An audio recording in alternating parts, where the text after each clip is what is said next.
Assalamualaikum warahmatullahi wabarakatuh. Bismillahirrahmanirrahim. Alhamdulillahi rabbil alamin. Wassalatu wassalamu ala sayyidina Muhammad wa ala alihi wa sahbihi ajma'in.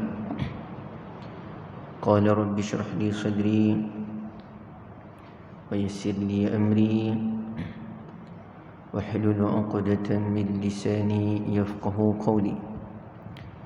اللهم أرنا الحق حقا وارزقنا اتباعه وأرنا الباطل باطلا وارزقنا اجتنابه. اللهم فقهنا في الدين وافتح علينا فتوح العارفين واجعل أعمالنا خالصة لوجهك الكريم. سبحانك لا علم لنا إلا ما علمتنا إنك أنت العليم الحكيم ولا حول ولا قوة إلا بالله العلي العظيم. ثم أما بعد. Alhamdulillah, syukur kepada Allah Subhanahu Wa Taala kerana dengan izinnya dapat kita hadir sama-sama salat berjemaah fardu maghrib. Dan insya-Allah setelah ini kita akan salat berjemaah fardu isya. Dan sementara kita menunggu masuknya salat fardu isya, marilah sama-sama kita berada pada majlis ilmu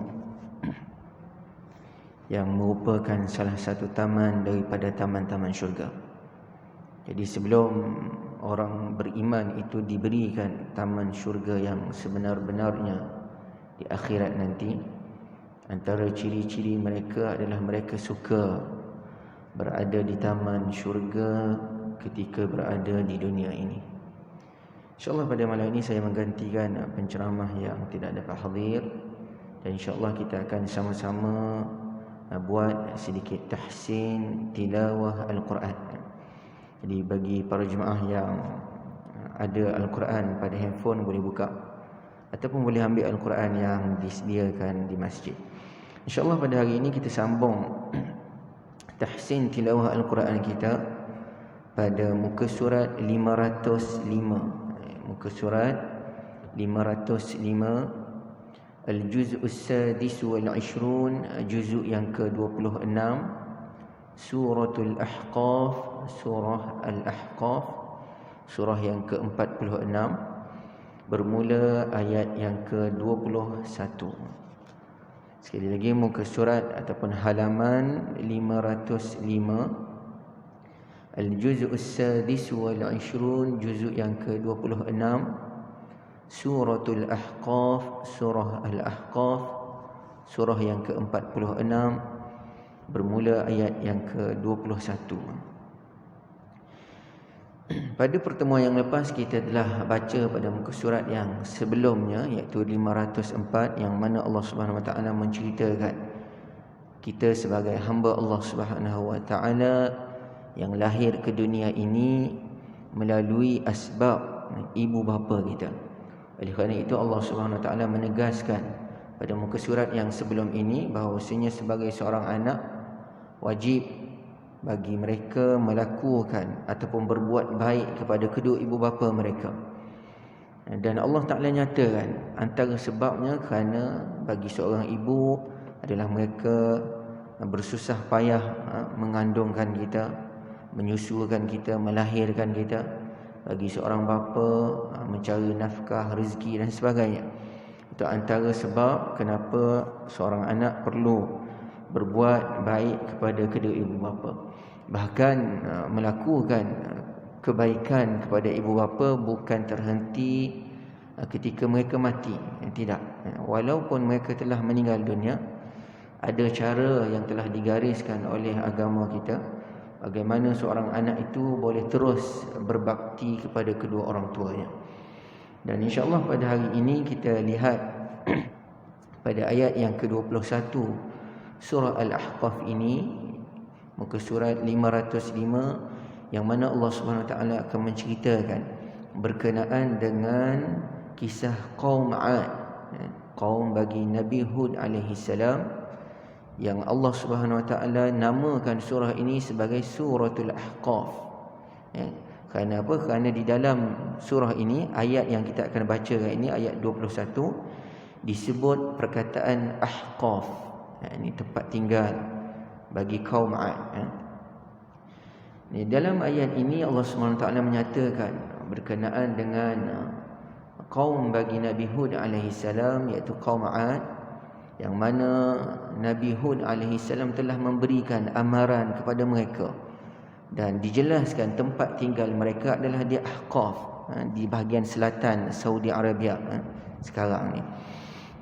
Dan sebelum datangnya Nabi Hud AS, Allah SWT sebut waqad khalatin nuzur, telah datang sebelum Nabi Hud rasul-rasul yang telah Allah SWT utuskan kepada mereka, dan juga setelah Nabi Hud juga diutuskan, tetapi mereka tetap mengingkari apa yang diajak oleh rasul. Apa yang diajak oleh Nabi Hud dan juga nabi-nabi sebelum Nabi Hud AS, alla ta'budu illallah, supaya menyembah hanya kepada Allah Subhanahu Wa Taala. Dan Nabi Hud AS memberi amaran kepada mereka, inni akhafu alaikum azab yaumin azim, aku bimbang kamu akan ditimpakan azab pada hari yang besar, yakni hari kiamat nanti, oleh Allah Subhanahu Wa Taala. Kita lihat pada ayat yang pertama, Allah Subhanahu Wa Taala mulakan dengan huruf waw. Huruf waw sebagaimana yang telah kita beritahu pada pertemuan kita yang sebelum ini, bahawasanya ia adalah satu huruf yang keluar ataupun kita panggil makhrajnya daripada dua bibir mulut kita yang kita muncungkan. Wa, wi, wu. Tidak kira apa saja baris, mesti muncungkan untuk huruf waw. Wa, za. Za ni satu huruf yang keluar daripada hujung lidah kita, sentuh hujung gigi hadapan kita, gigi kacip kita. Waz, dan dia huruf yang nipis, istifal. Kesalahan yang sering dilakukan pada huruf za yang mati adalah ramai di kalangan orang yang membaca Al-Quran melantunkan dia, yakni dia angkat makhraj. Hujung lidah, hujung gigi depan tu dia turunkan. Waz, waz, dia jauhkan, menyebabkan ada bunyi lantunan. Itu salah. Kerana huruf yang perlu kita lantunkan adalah 5 saja. Qaf, ta, ba, jim dan dal. Adapun za tidak. Bacaan yang salah waz, wazkur. Tak betul. Sepatutnya wazkur, wazkur. Ra, huruf yang tebal, jika dia mati sebelumnya berbaris depan. Kur, jangan kur, kur tebal. Kha huruf yang tebal kita panggil isti'la, yakni ketika kita nak sebut huruf tersebut, suara kita akan menuju ke kawasan lelangit dulu. Kha, oleh kerana itu kalau orang sebut kha dengan kha, tak betul. Kha dia tak naik ke lelangit. Jangan sebut kha, kha, tujukan kita punya suara ke langit. Kita namakan dia isti'la. Bila isti'la dia akan tafkhim, tebal. Adin, sempitkan halkum kita yang tengah. Untuk huruf ain, makhraj dia di tengah halkum. Kita panggil wasatil halqa. Bagi orang yang belajar tajwid dia tahulah itu tempat dia. Kalau bagi orang lelaki tu tempat yang macam ada timbul sedikit dah. Dia sempit kan. Adin, baris 2 di bawah dal itu jika kita perhatikan dengan betul, baris atas dan bawah itu selari.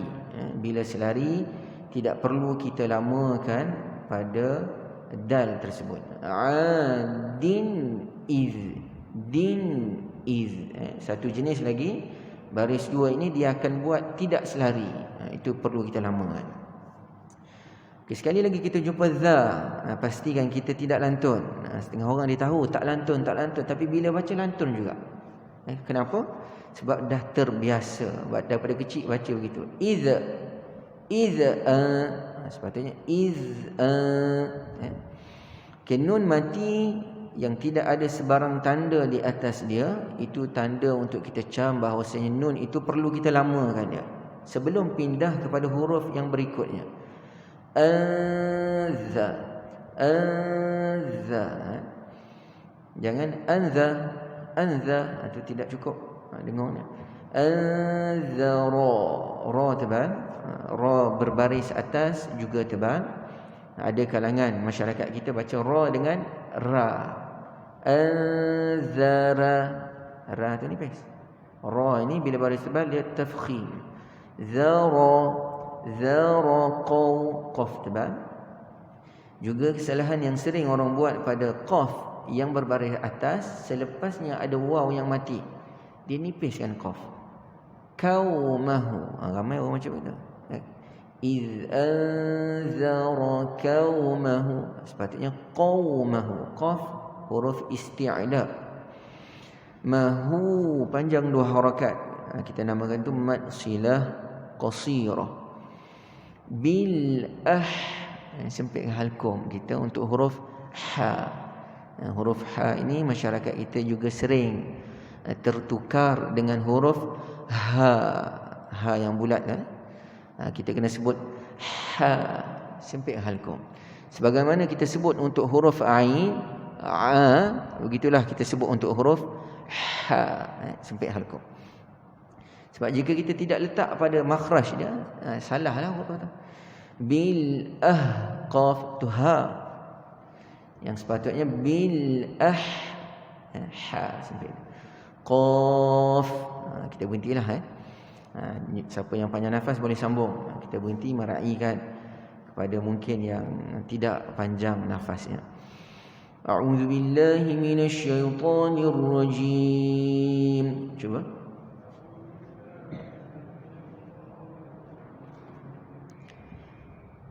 Bismillahirrahmanirrahim.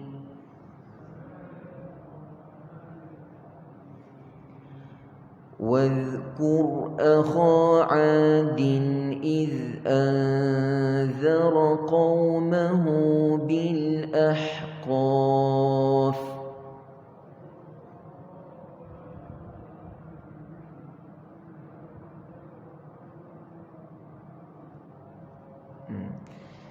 Jadi ambil perhatian pada perkataan anzara. Setengah orang dia tebal itu awal pada za lagi. Iz anzara za ni guys.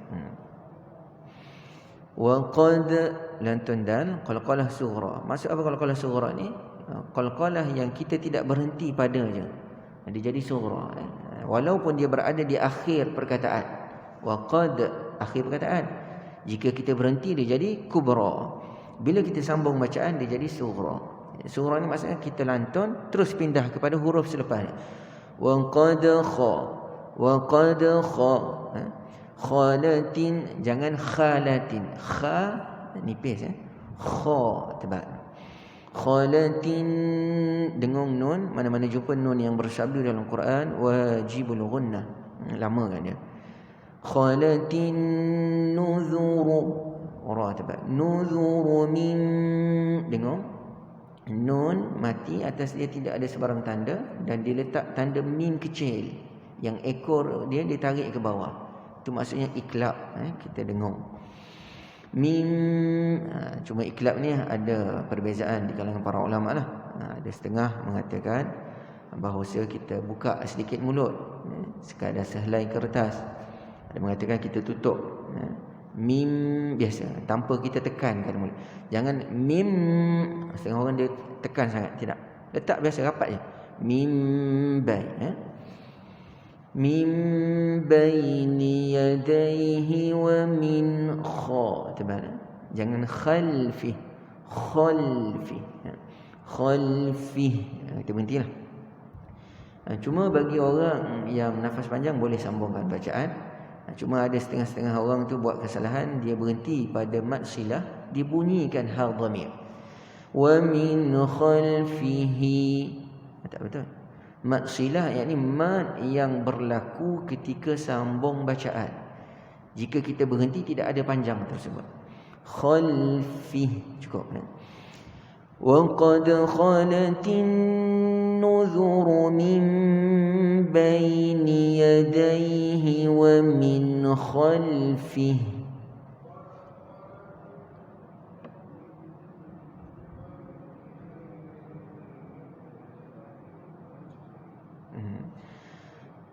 Sambung lagi. Alla ta'ain sampai halqum kita. Biasa orang sebut ain ni dia nak pergi ke hidung. Tak betul. Huruf yang keluar daripada hidung dua huruf.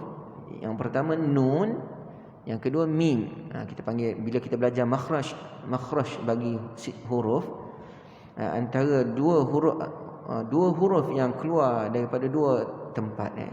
Kalau nun dia ada bahagian mulut dan dia akan keluar daripada hidung. Gunnah kita panggil. Mim pun sama. Selain daripada itu tidak boleh. Tapi ramai juga orang bila disebut ain disebut ke hidung. Tak nak. Halqum saja. Ta'budu. Halqum saja. Alla ta'budu, tanda panjang ataupun kita panggil huruf mad. Huruf mad bertemu hamzah dalam dua perkataan. Itu nama dia mad jaiz munfasil. Setengah orang dia tak boleh nak beza panjang dua perkataan satu perkataan. Kita lihat je ada tanda macam kening tu, itu tanda panjang.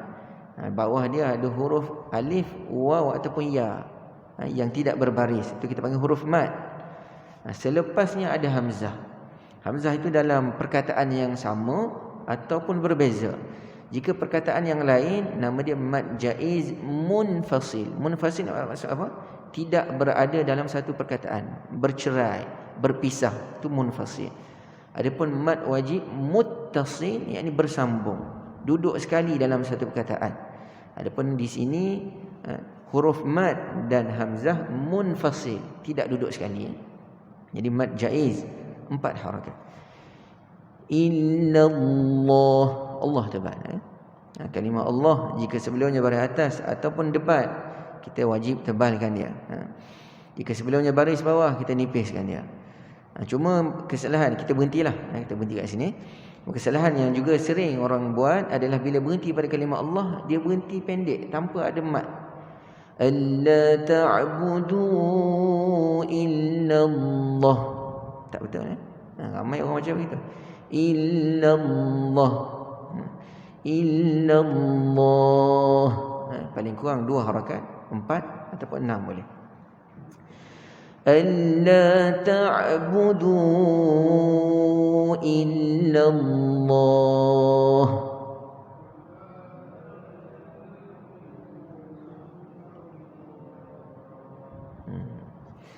Inni nun sabdu wajibul ghunnah. Dengar mana-mana jumpa dalam Quran nun dan mim yang bersabdu, pastikan kita lama dia. Inni tanda panjang berada di atas ya yang tidak ada sebarang baris. Itu kita panggil huruf mad. Kalau ya didahului oleh baris bawah, kalau waw didahului oleh baris depan, kalau alif didahului oleh baris atas. Itu huruf mad. Ini asalnya 2 harakat, tapi bila bertemu hamzah dia jadi panjang tu lebih sedikit. Hamzah berada pada perkataan yang lain. Bila lain munfasil, bercerai, tidak duduk dalam satu kalimah. Jadi 4 harakat. Inni akha, jangan akha, kha istifad. Akha isti'la. Kita nak isti'la. Akhafu alaikum azza. Hujung lidah, hujung gigi depan. Bayaumin azim, ain sampai alaikum. Azim, za huruf yang tebal. Hujung lidah, hujung gigi depan. Tetapi bahagian belakang lidah kita itu kita angkat sikit. Azim, jangan sebut zai. Azim tu zai, tebal kan dia. Azim. Inni akhafu alaikum azab yawmin azim.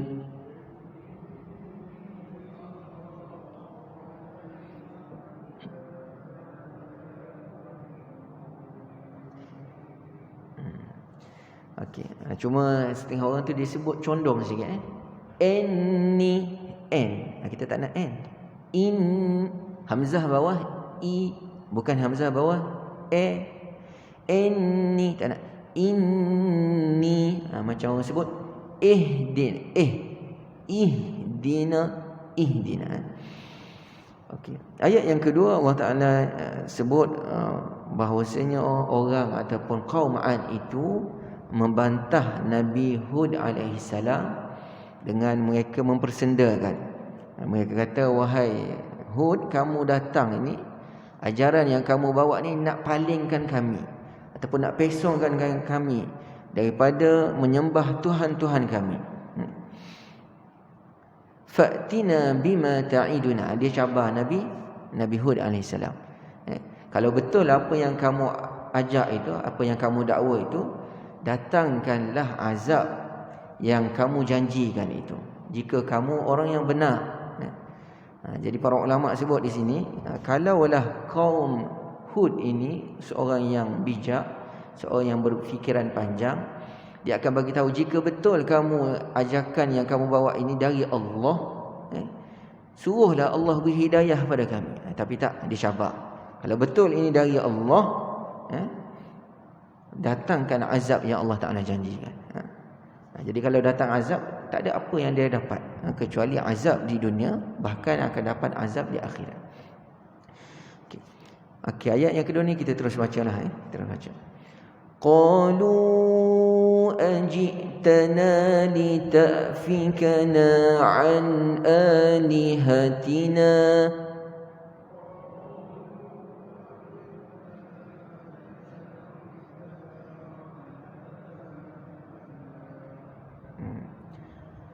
fa'tina bima ta'iduna in kunta minas sadiqin.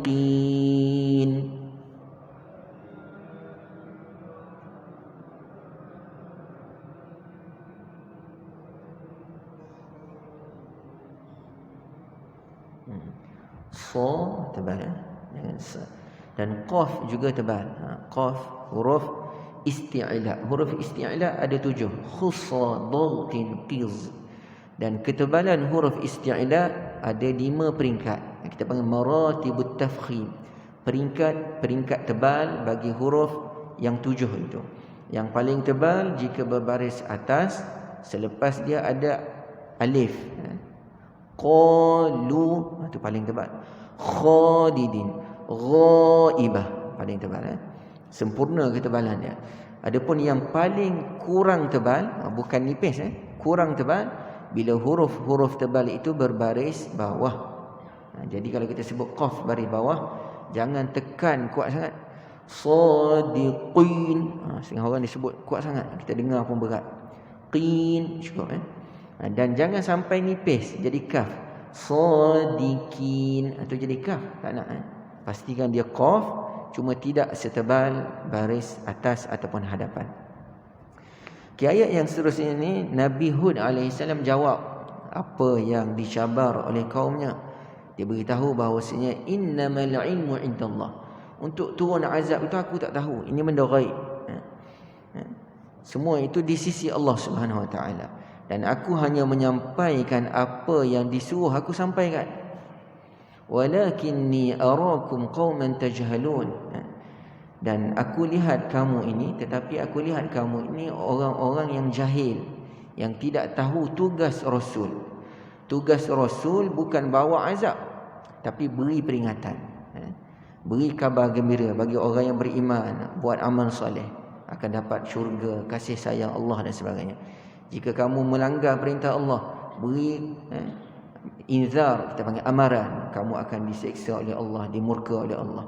Bukan tugas Rasul untuk datangkan azab. Jadi mereka tidak tahu, jahil berkenaan dengan tugas Rasul. Oleh kerana itu Nabi Hud kata, walakinni arakum qauman tajhalun. Kamu tak tahu tugas Rasul, bukan untuk bawa azab, bukan untuk datangkan malapetaka kepada kamu, tetapi menyampaikan apa yang disuruh oleh Allah Subhanahu Wa Taala. Yang mendatangkan azab nanti Allah Subhanahu Wa Taala. Okey. Qala innamal ilmu 'indallahi wa uballighukum ma ursiltu bih.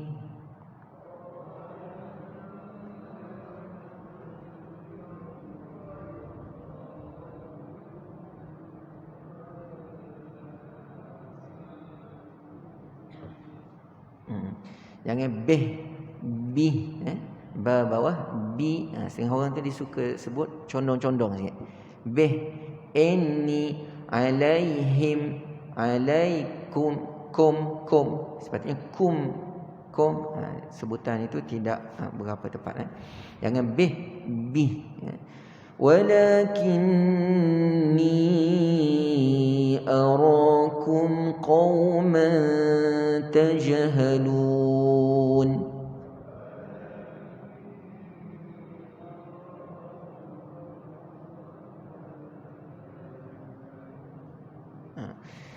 Okey, kita lihat pada qauman, baris dua di atas mim tidak selari. Itu maksudnya kita perlu lamakan. Jadi kita cam kat situ perlu lamakan dengung dia. Yang kedua, kita kena lihat huruf apa yang kita jumpa. Jika huruf itu huruf nipis, dan kita kena tahu juga makhraj dia di mana, supaya kita letak lidah kita betul ketika kita nak standby untuk sebut huruf itu. Qauman, bahagian depan mulut kita. Dan pastikan huruf yang kita jumpa tu tebal ataupun nipis. Kalau nipis, bunyi dia nipis. Mata. Qaumata. Jangan qaumata. Jadi cara dengung tak betul. Dengung dah betul, dan tambah baik dengan cara dengung yang betul. Yang kedua, kesalahan orang dengung, dia letak hujung lidah dia pada makhraj nun. Tak betul ya? Yakni pada langit. Qaumanta. Tak. Ketika ikhfa, lidah kita tidak pada makhraj nun, tetapi dekat ataupun berada pada makhraj huruf yang kita nak jumpa. Ta belakang gigi. Qaumanta. Masuk dah.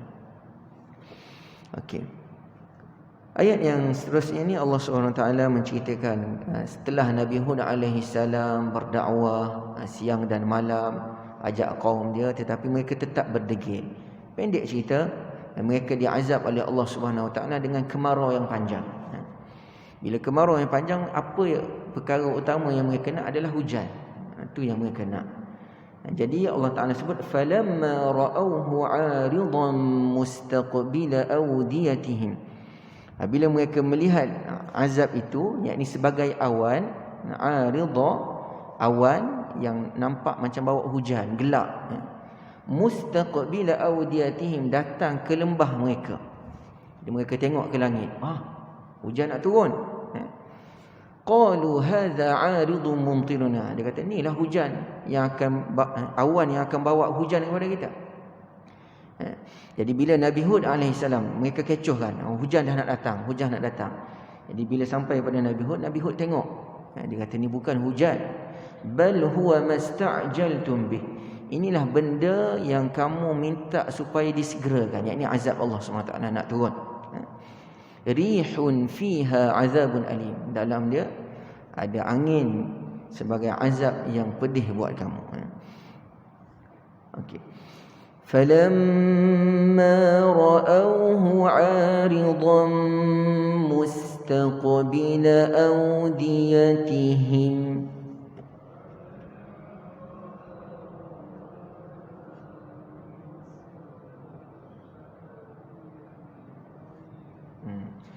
Qalu hadza 'aridun mumtiruna.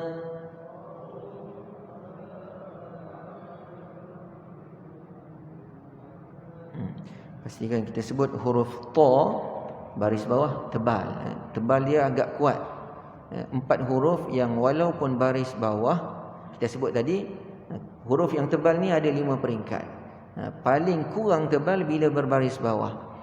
Kecuali 4 huruf, yani sad, dad, ta, za. 4 huruf ni walaupun dia baris bawah, bunyi dia tetap kuat. Sebab apa? Selain dia ada sifat isti'la, dia ada satu sifat lagi kita panggil itbaq. Yang ketika mana suara kita naik ke langit, dia naik tu macam straight sikit. Bila naik sikit dia pantul ke bawah. Jadi terkumpul ataupun suara kita itu terkumpul antara langit dan lidah. Jadi bila baris bawah bunyi dia tebal. Ti, jangan ti. Mumtiruna jadi ta. Mumtiruna ti. Bal huwa masta'jaltum bih.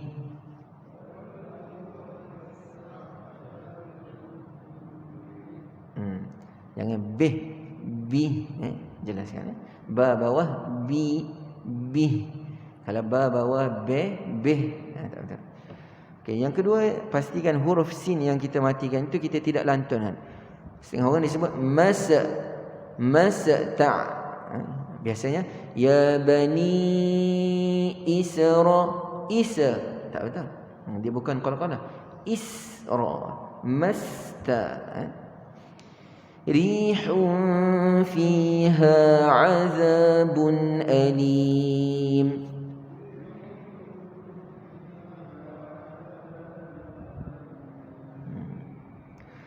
Okay, dalam ayat yang berikut ini Allah SWT mengkisahkan bahawasanya azab yang mereka sangkakan bahawasanya itu adalah hujan, sebenarnya adalah azab yang tudammiru kulla syai'in bi amri rabbiha, yang menghancur leburkan segala-galanya dengan izin daripada Allah SWT.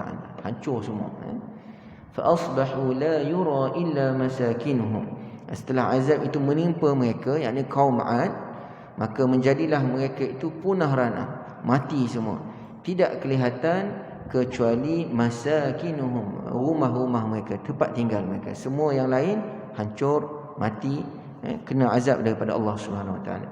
Kadzalika najzil qaumal mujrimin. Allah Taala sebut, demikianlah kami, yakni Allah, membalas kaum yang berdosa.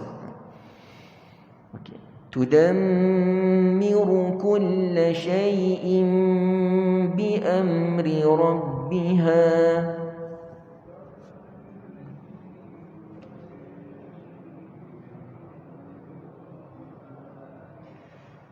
فأصبحوا لا يرى إلا مساكنهم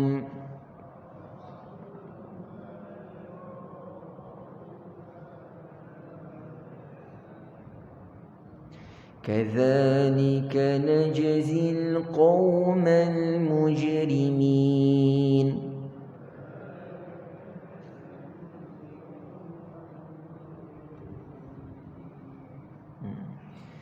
Dan ayat yang berikutnya Allah Ta'ala beritahu kepada kaum Quraisy bahawasanya kaum 'Ad itu Allah Ta'ala berikan mereka kekuatan lebih daripada kamu.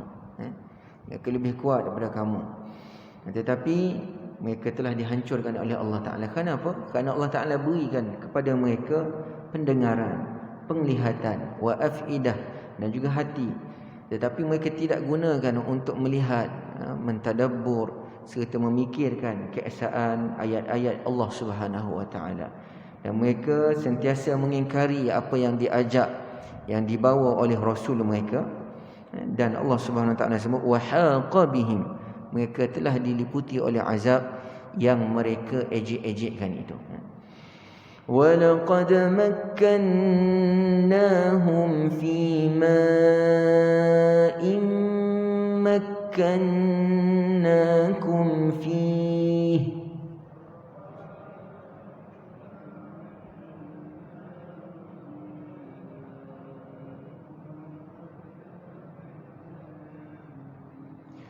وَجَعَلْنَا لَهُمْ سَمْعًا وَأَبْصَارًا وَأَفْئِدَةً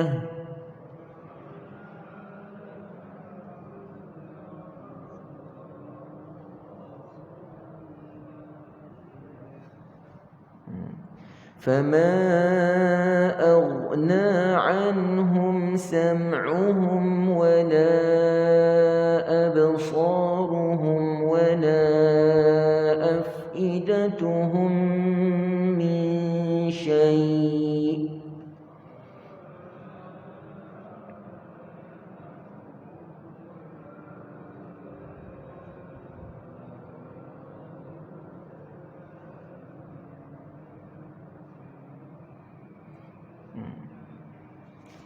Jadi bila kita berhenti pada huruf yang di akhirnya hamzah, kita namakan situ ada satu hukum an-nabr.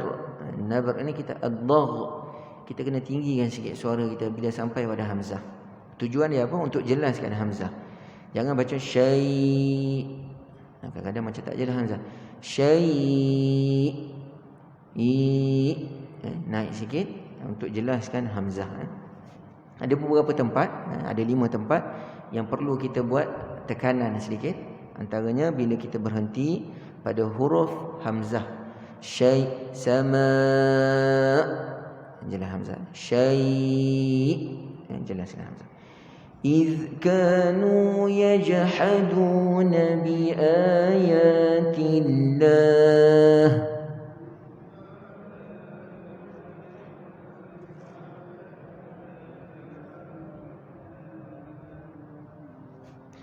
وحاق بهم ما كانوا به يستهزئون.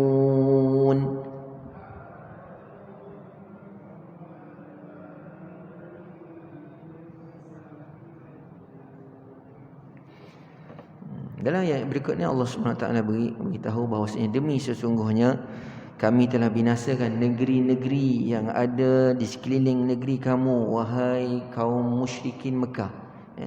Dan mereka melihat, sebagaimana kita selalu baca dalam surah Quraisy, li'ila fi Quraisy ila fihim rihlatash shita'i was-sayf. Orang Quraisy ini dah biasa pergi, musim panas dia akan pergi ke sebelah Syam, ke utara. Musim sejuk dia akan turun ke sebelah selatan, ke Yaman. Jadi dalam perjalanan mereka ke utara dan selatan itu mereka melihat tempat-tempat kaum yang terdahulu yang dihancurkan oleh Allah Subhanahu Wa Taala. Wasarrafnal ayat, dan kami telah menerangkan tanda-tanda kekuasaan kami dengan berbagai cara. La'allahum yarji'un, supaya mereka kembali bertaubat kepada Allah. Tapi malangnya mereka tetap ingkar. وَلَقَدْ أَهْلَكْنَا مَا حَوْلَكُمْ مِنَ الْقُرَى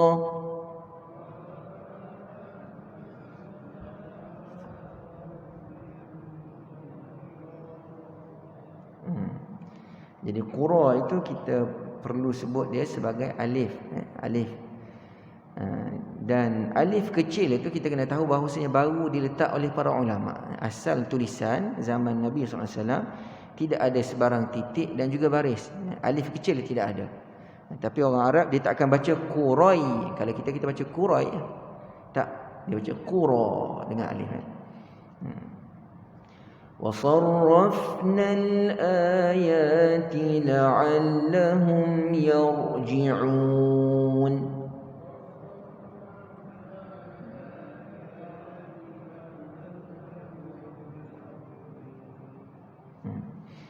Dan ayat yang terakhir Allah Ta'ala sebut bahawasanya di akhirat nanti mereka akan diazab, dan sepatutnya benda yang mereka sembah selain Allah itu bantulah mereka, sebab mereka sembah benda tu, sepatutnya benda tu bantu.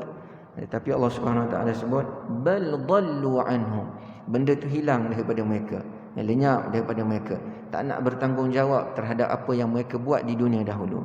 Wadzalika ifkuhum wama kanu yaftarun, demikianlah akibat penyelewengan, pembohongan mereka dan juga kepercayaan yang mereka yaftarun, ada-adakan, mereka reka sendiri, bukan berdasarkan bukti dan sebagainya.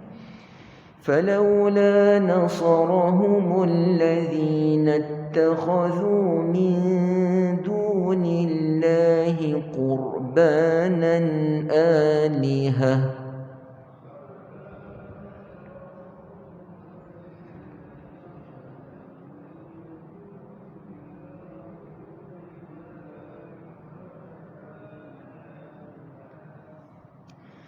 بل ضلوا عنهم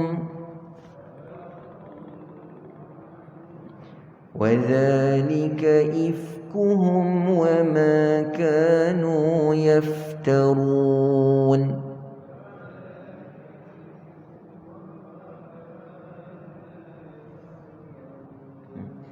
Juga dalam tafsir menyatakan bahawa ketika azab diturunkan kepada mereka, sepatutnya sembahan mereka itu tolong mereka.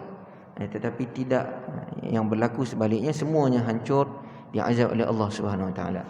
Kesimpulan yang kita dapat ambil daripada muka surat yang kita baca hari ini, muka surat 505, antaranya Allah Subhanahu Wa Taala menyatakan bahawasanya tidak ada seseorang pun yang mengetahui benda gaib, contohnya azab Allah bila nak datang dan sebagainya, kiamat bila nak berlaku dan sebagainya, kecuali Allah Subhanahu Wa Taala dan juga orang-orang yang diberitahu oleh Allah, antaranya para nabi yang mereka ada diberitahu tentang perkara-perkara gaib.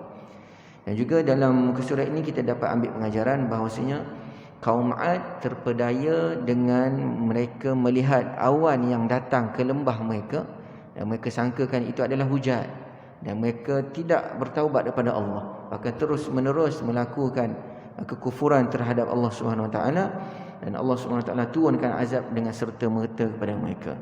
Serta Allah Subhanahu Wa Taala beri amaran kepada kaum Quraisy bahawasanya kaum Ad itu lebih kuat daripada kamu. Lebih lagi daripada kamu Allah Ta'ala beri kepada mereka. Tetapi mereka yang kuat itu pun dihancurkan oleh Allah Ta'ala. Tidak ada sebarang apa pun yang ditinggalkan kecuali rumah-rumah mereka.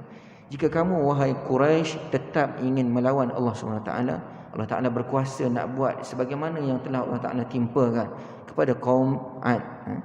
Dan juga yang terakhir, orang yang berakal, yang akal ia sempurna, akan mengambil pelajaran, ambil peringatan terhadap apa yang telah kena kepada orang lain.